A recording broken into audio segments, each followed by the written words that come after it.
அனைவருக்கும் வணக்கம். இன்னைக்கு ஒரு சின்ன பதிவோடு உங்களை சந்திக்க வருகிறேன். நம்ம ஒரு பொறுப்பில் இருக்கோம். நம்மளை சுற்றி நிறைய பேர் எதிரிங்க தான் இருப்பாங்க. எதிரிகள் இல்லாமல் இருக்க மாட்டாங்க இல்லையா? அவர்கள்ட்டேருந்து நம்மளை நம்ம காப்பாற்றிக்கணும்.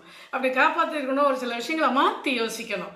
இங்கே மன்னர் எப்படி யோசிச்சிருக்காரு பாருங்க. ஒரு மன்னர், அவருக்கு வயசாக ஒரு சின்ன குழந்தை இருக்குது, மச்சான் இருக்காரு. மச்சானுக்கு நாட்டை கொடுத்துருங்க, நான் உயிரோடு இருக்க மாட்டேன், என்னுடைய நாட்டை என் மச்சான் ஆளட்டும்னு நான் பத்திரம் எழுதியிருக்கேன், அதனால் பொறுப்பை மச்சாங்கிட்ட ஒப்படைங்க. என் பையன் சின்ன குழந்தைய இருக்கிறதால ஒரு சாதுக்கிட்ட அனுப்பி படிக்க வைக்கணும். அந்த சாதுக்கு பேரை சொல்லி அங்கே போய் நீங்கள் அவனை படிக்க வைக்கணும்னு சொல்கிறாரு. அப்புறம் இன்னொன்றும் சொல்கிறாரு, என்னென்னா, நான் ஒரு பெட்டியில் ஒரு கடிதம் வச்சுருக்கேன், ஒரு ஓலை வச்சுருக்கேன், அதை என்னுடைய சமாதியில் புதைச்சிருங்க.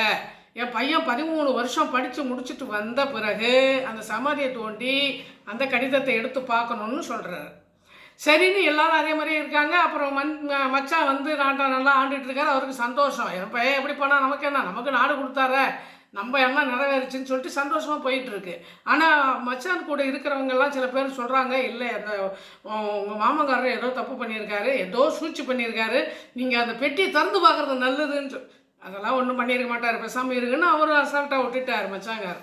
அதுக்கப்புறம் பார்த்திங்கன்னா, அந்த 13 வருஷம் கழித்து அந்த சமாதியை தோண்டி அந்த பெட்டியை எடுத்து பார்க்குறாங்க.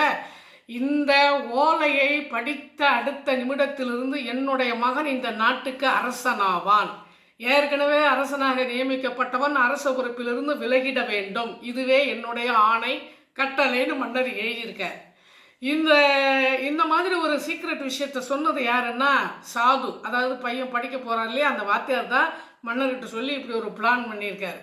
என்ன கதை பிடிச்சிருக்கா?